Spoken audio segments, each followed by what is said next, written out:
Hello, everyone, and welcome to this edition of Phillies Talk. It's a special Phillies Talk edition, welcoming in the New York Mets to Philadelphia, and a very special guest tonight. And today on the program, Mr. Gary Mack, who's a blogger and has a podcast on the Mets Musings. You may recognize him, a good friend of mine from the Baseball Talk radio show. How are you, Gary?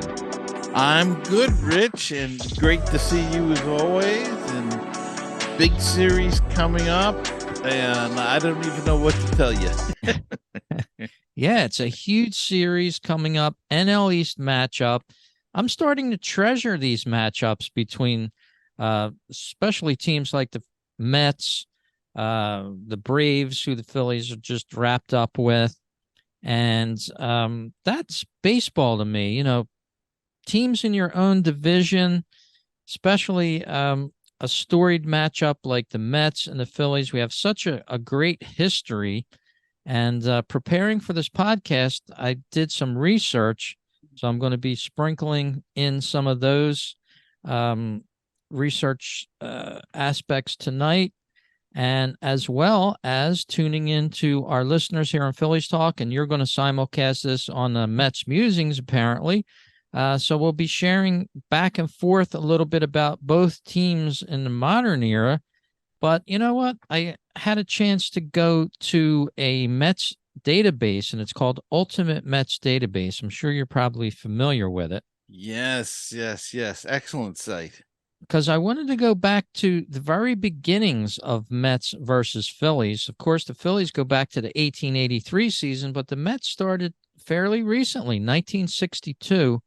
And the first game between the Mets and the Phillies was April 27th, 1962.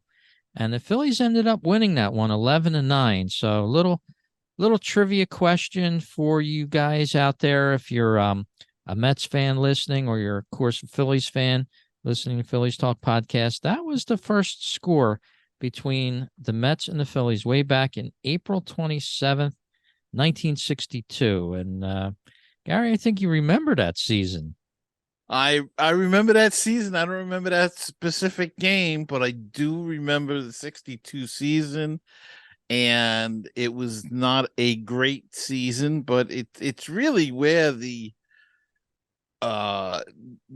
inspiration of the Mets, the lovable losers, the amazing, all of that came about. So it was the birth of a new team, of course, in the National League in New York. And a lot of the things we talk about today were born in that. And of course, there was a famous book written about it, Can Anybody Here Play This Game? And it was just a bunch of characters playing for the Mets. And of course, Casey Stengel was the manager, and he was reported to have fell asleep during games in the dugout. And it was just they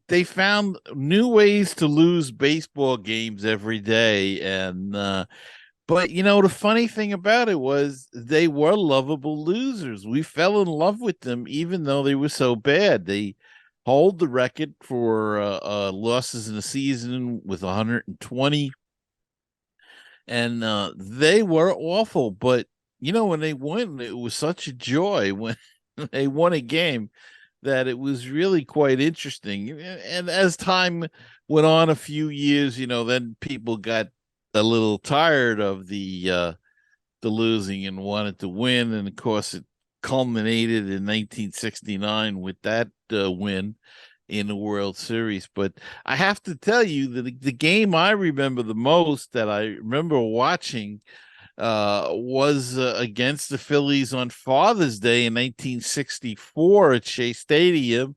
First year they moved into Shea Stadium, Father's Day. Jim Bunning pitched a perfect game on Father's Day in the first game of a doubleheader. A lot of people don't remember that, but it was the first game of a doubleheader. John Stevenson of the Mets made the final out on a strikeout, and I do remember that. And I have to confess that once you knew they were going to lose in the ninth inning when it was 2 outs, you were rooting for him to get that last out. It's the first time I had ever seen a no hitter pitched. Because before that, the television wasn't that big. I mean, we'd hear on the radio, and usually the next day, because I was a kid, I was in school. But you hear about Sandy Koufax pitching a no hitter on the West Coast, and Mm-hmm. and in those days we didn't stay up. There were people that did stay up, but I mean, like I said, I was 10 years old. My parents were going to let me stay up until 2 in the morning, 1 in the morning, or even midnight. On a school night, especially to listen to a ball game from California, and they all weren't telecast at that point. So the Phillies Father's Day game was quite a feat. Yeah, that goes way back. And as you said, no hitters, perfect games. They're very rare in baseball. Little Mets Phillies history as they're about to kick off their second meeting of the 2023 season. And incidentally, way back in 1962, the two teams played 19 times. This year in 2023, they'll only face one another 13 times with the reduced amount of NL East action due to the fact that every team must play one another team in baseball this year. So we get shortchanged a little bit on that nice rivalry. But starting tonight, Friday night, June 23rd, a great matchup. Phillies Mets for the weekend. They're in Philadelphia. All-time record, Mets versus Phillies. Phillies hold a little edge still, 541 and 516 since it all began back in 1962. All-time at Philadelphia's Citizens Bank Park. The Phillies are at a deficit right now. They have 81 wins and 94 losses. And the last time these two teams met, the Phillies and the Mets, was at Citi Field earlier in the year in May. And now the all-time record for the Phils at Citi Field is only 55 and 72. So especially the last couple years, the last 2 years, the Mets have almost owned the Phillies. And that's an amazing feat that they're currently on. Yeah, and it's been true, but this year's been such a how can we say it, a wacky season in a way with both teams. Both teams have struggled with pitching, starting pitching, and we thought that was going to be the strong point more or less. The Phillies with Aaron Nola and Zach Wheeler, and then they added Taijuan Walker, and then, of course the Mets had Scherzer, and they added Verlander, and they had hoped that McGill and Peterson would come back, and they had Carrasco another year, and they signed Jose Quintana, and then it all kind of just fell apart. Especially for the Mets, Quintana had a rib injury that then they discovered a tumor, I believe it was, on his rib, and now he had surgery. He won't be back for a couple of more weeks. Scherzer and Verlander have not pitched well at all. Verlander has had spurts, as has Scherzer, but when they pitch well, they're not getting the run support. And when they get the run support, today was a good example. They lost the game 10-8. They scored 8 runs, but the bullpen couldn't hold the lead. Nor could the starting pitcher, who was out by the third inning. So it was one of those wacky games today. But the Mets seem to be going, one step forward. They win a game, then they lose 2, or 3, or 4, and then they win a game, and they're just not putting enough together. No streaks yet. I think the longest winning streak they had was 5 games. And, you look around baseball, Cincinnati's in first place. They put together a 10-game streak. We all remember last year Atlanta had the big 14 games streak to get back into the race. I don't see that happening with the Mets the way they're playing this year so far.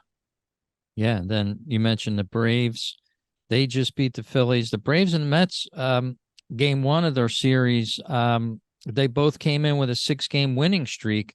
The Braves won that one, so they have now 2 winning streaks of 7 games or more here in 2023 to the Braves. So looks like it's heading back to the Braves type of year for the NL East, but the Phillies and the Mets are still in it despite having a very similar story of 2023. Everything you said about the Mets, you could say about the Phillies. When the pitching happens, the hitting doesn't. Then when the, vice versa happens, and, the bullpen will come in and be less than stellar usually, as it was with, game one of the Braves series. But, as a matter of fact, the Mets have won 12 out of the last 15 meetings between the Phillies and the Mets. So that's a considerable amount. That's a domination of a team, I believe, as we head into the second series. Why don't you talk a little bit about Pete Alonso? Is he back for the Mets? I think he's been doing pretty well for them. Talk a little bit about him.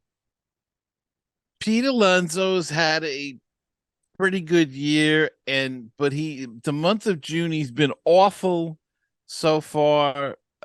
He got hurt at a few games ago and sat out. I think he missed 8 games. Has been back for like 3 now and has done absolutely nothing. I think he came back too soon. I don't think he's ready to go. I think personally, I think he should have went on a rehab assignment just to get your swing back, if nothing else, just to see some live pitching in game action. But of course, he didn't want to go, so they weren't going to force him. But he's been struggling a lot. Francisco Lindor, if I could go and talk about some of the other guys, has been awful, but he has his spurts. He's driven in runs. He's hit three-run homers. I think he's got 12 homers or 13 homers. It's really a strange season, but then he'll strike out 3 times a game. Now, a guy like Lindor should be a contact hitter, and yet he's I think he's relying on the home run too much. I think the Mets rely on the home run. I think they're all trying to hit home runs now. When they score a lot of runs and they were winning, it was because they were moving guys along the line. A single here, a single there. They had a game the other day. I can't remember who the heck it was against now. And I think they lost like 4-2 or something. And the other team scored 3 runs and barely hit a ball out of the infield. A bloop. There was a bloop single. It was a couple of infield hits then. A fielder's choice, and bam, all of a sudden the game was tied. And the Mets are back to that old strikeout thing, and it's just so frustrating to see because we know that when they make contact, they have a better chance of winning the game. And then of course you get that stupid stat. I think is the stupidest stat in baseball, and that's the hardest hit ball. And they had one today, and it was all outs. What good is that? I know what the experts say. Well, if you hit the ball hard, you have a better chance of getting a hit. Didn't prove it today, but I digress. But that's the way the Mets season's going. They're not getting much from the DH at all. Although Daniel Vogelbach took a week off, they gave him a week off, and he's been hitting a little bit since he come back. I think they said he was 6 for 15 or something since coming back. So he's shown some life, but again, they've got rookies at two of the key positions. Francisco Alvarez at catching, who has started to come around and showed why he was the number one prospect of the Mets, and he's been hitting. Brett Batty, who's been up and down, but he manages to get one or two hits a game, and he always seems to get one drive and a run. So I'm not worried about those two kids. I think they're showing what they can do long term. It's their first full year, and they're going to struggle, especially Alvarez struggled mightily earlier in the season, but now with increased playing time, he's showing that he can hit better, and he has been. I think he raised his average from like 120 to 250 or something now. So he's really come around. And they platoon. They have Omar Narvaez is the catcher from the left-hand side of the plate, who's caught today, who's totally useless, I think, but that's just my opinion. But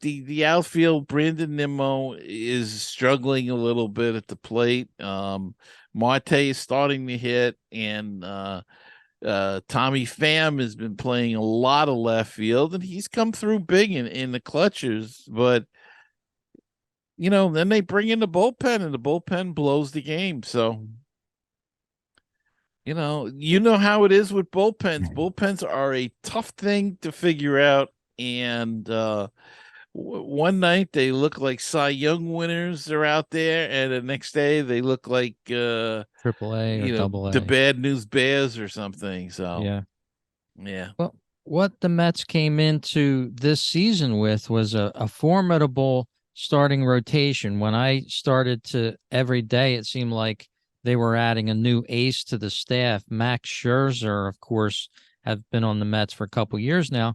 Justin Verlander, they grab free agency. Two old guys, quote unquote.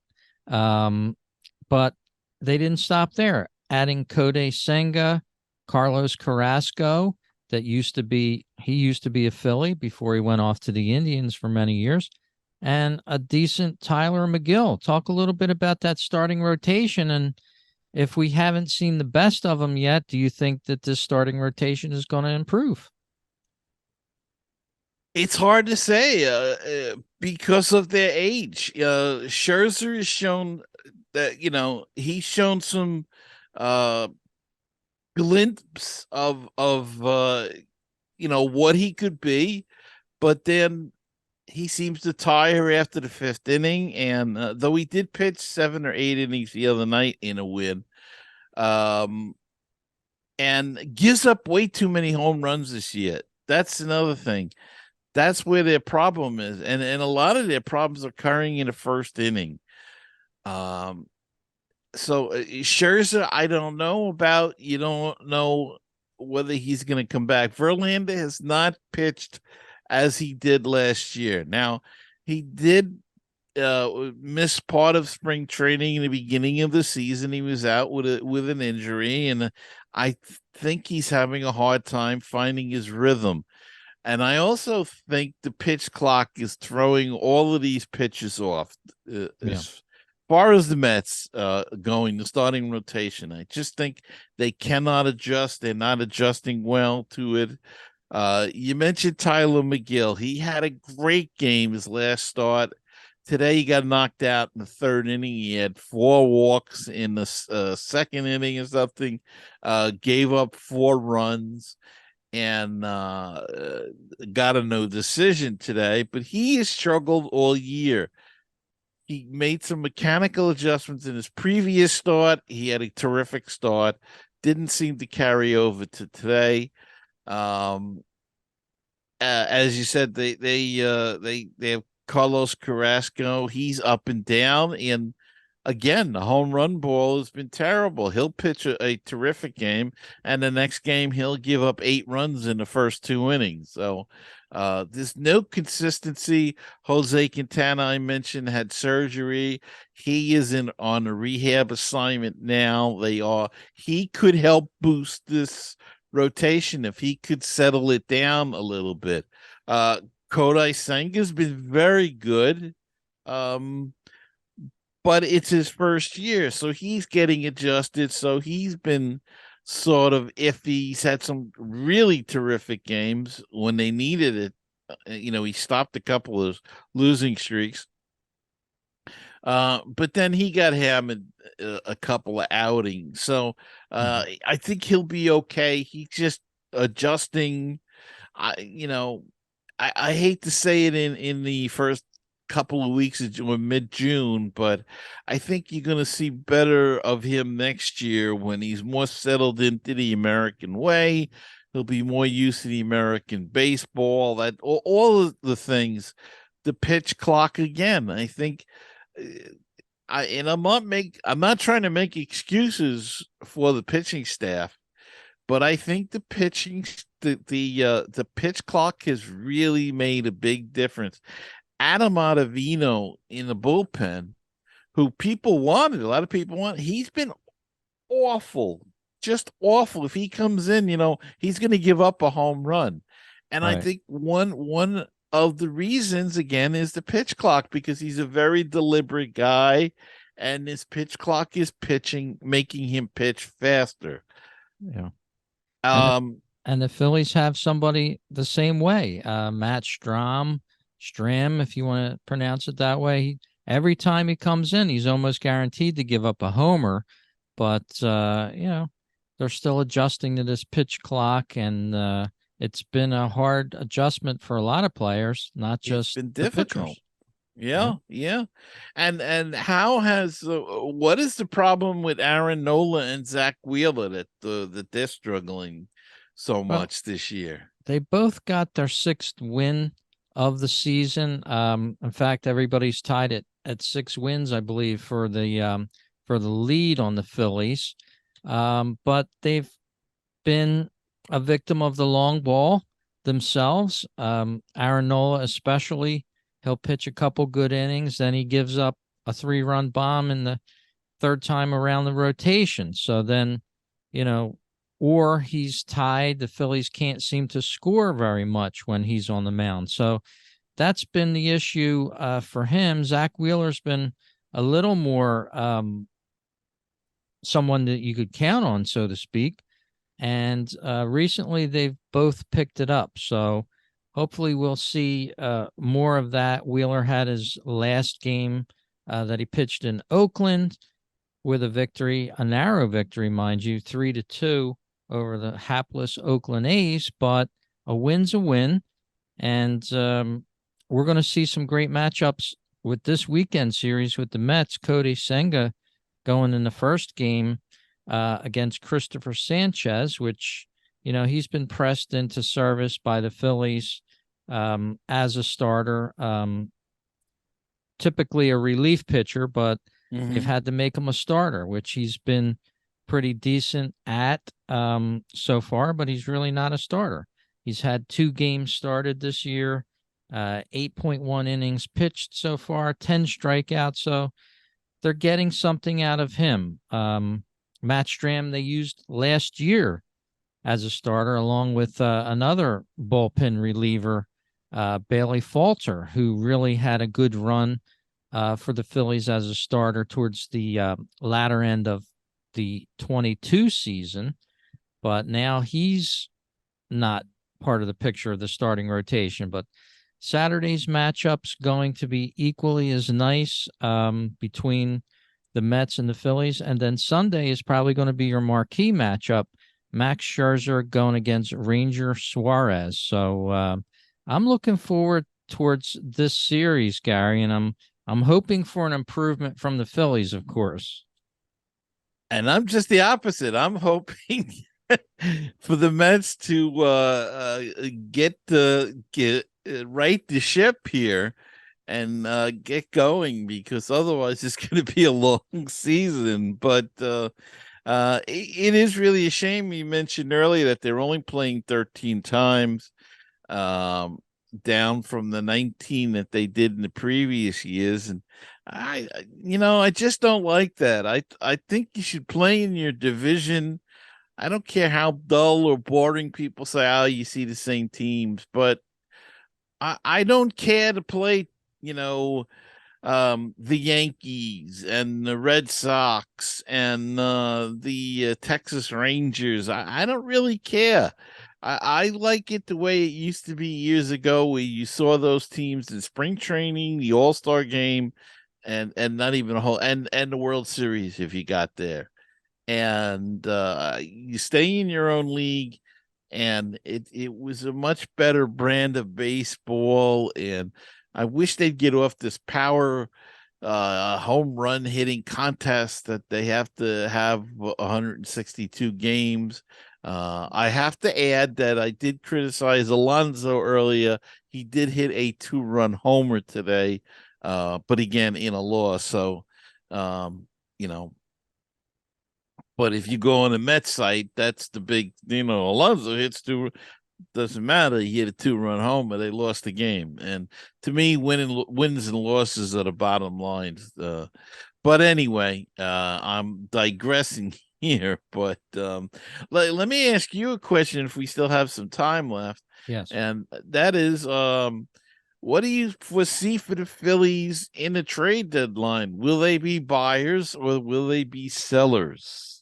Well, if we were to have the trade deadline fairly soon, I think we'd be buyers. John Middleton, the main owner of the Phillies, part of the group that owns the Phillies, wants a championship. He got a taste of it last year.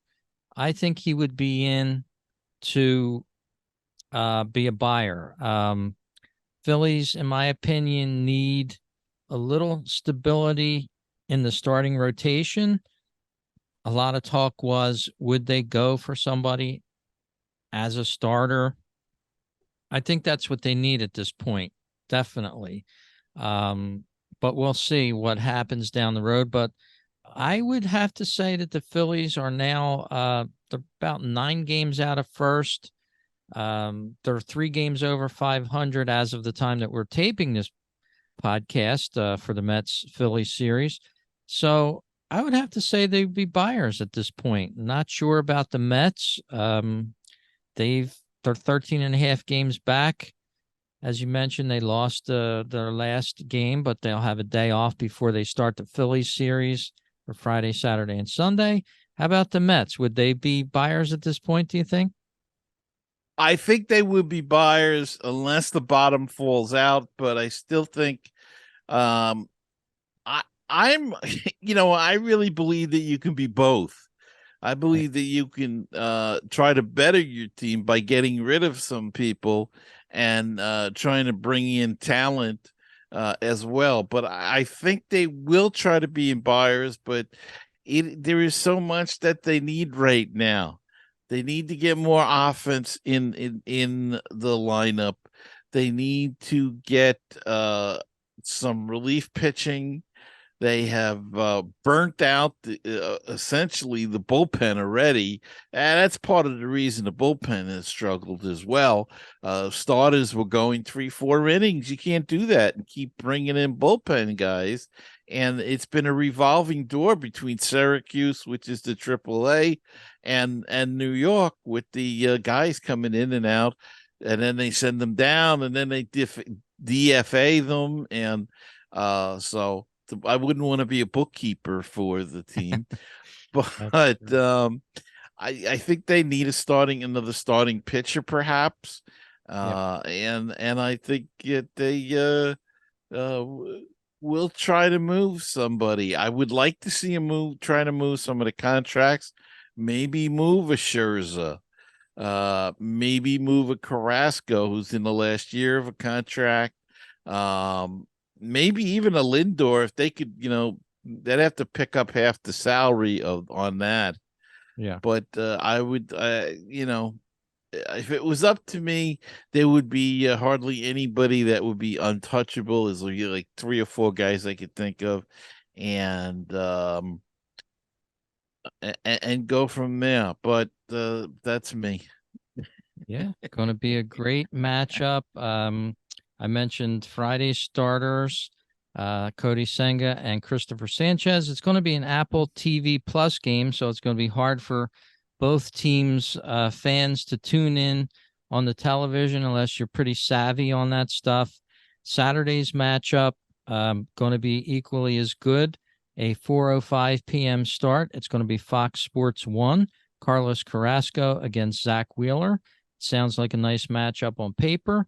And then Sunday, I think, is your marquee matchup. 1:35 p.m. is scheduled. Max Scherzer against Ranger Suarez. And Suarez has been dealing for the Phillies. He stayed toe-to-toe with Spencer Strider in Game 1 of the Braves series. Gave up just a couple of hits. Gave up less hits than Spencer Strider and still ended up not winning that game. Phillies dropped it, but I was very proud of him. It seems like he's on a different level already after coming back from injury. But yeah, I'm looking forward to this matchup. I just want to keep Mark Canha away from the Phillies because he sort of demolished them in the last series. Well, with Suarez pitching and Sanchez, I don't know much about him. Is he a righty or a lefty? I believe he is, let me check, a righty. Relief pitcher. Bats left, throws left. So that's how much I follow him. But yeah. Then you're gonna see Canha. Canha's been DHing a little bit from the right side of the plate. So you're gonna see Canha against Suarez and against Sanchez. So let's hope he continues his demolishing. Very good. We'll have to see what happens during the series. Looking forward to it. Just getting back to a little history before we wrap up the show. Phillies that have worn Mets uniforms over the years and Mets players that have worn Phillies uniforms over the years. Yeah. And I just went from memory and I wrote down a few on paper, and then I found this ultimatemets.com database, and it made it so much easier because it lists everybody. Yeah. But Tug McGraw, of course, Met. Zach originally. Wheeler. Zach Wheeler. Lenny Dykstra. John Stearns made the. John Stearns. Del Unser had yeah. Juan Samuel. Nino Espinosa. How about that name from the 70s? Yes. Taiwan Walker off the top of my head. On and on and on. Tommy Hunter. Tommy Hunter was a Phillies reliever. And yeah. Robertson. You guys picked up Robertson.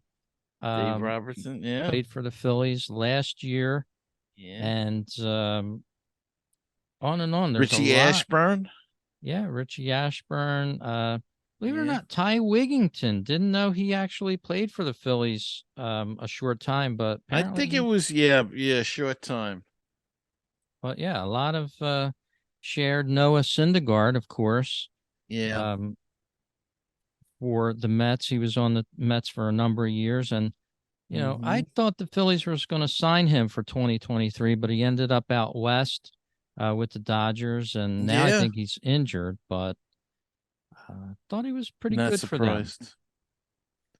But not surprised. Cool the way both teams have intertwined over the years and had other players playing for each team over the years. A very good matchup. I remember the 70s, just another quick story before we wrap up here. My father was a big Mets Phillies fan, so every game we went to in the 70s usually involved the Mets. And I remember Tom Seaver, Cleon Jones, names like that, like it was yesterday. Yeah. It was a great matchup even back then. So it was yesterday, wasn't it? Oh no. Yeah, it's just a few yesterdays ago. Yeah. But less than a minute to go here on the show. Gary, thank you very much for joining us. Where can we find you on the net? You can find me at metsmusings.com or at Facebook is a group Mets Musings. Twitter, it's at Mets Musings Mac. Thank you very much. Well, thank you for joining me. Enjoy the series, Mets versus Phillies. Series 2 for 2023. Enjoy, everyone. Have a great time.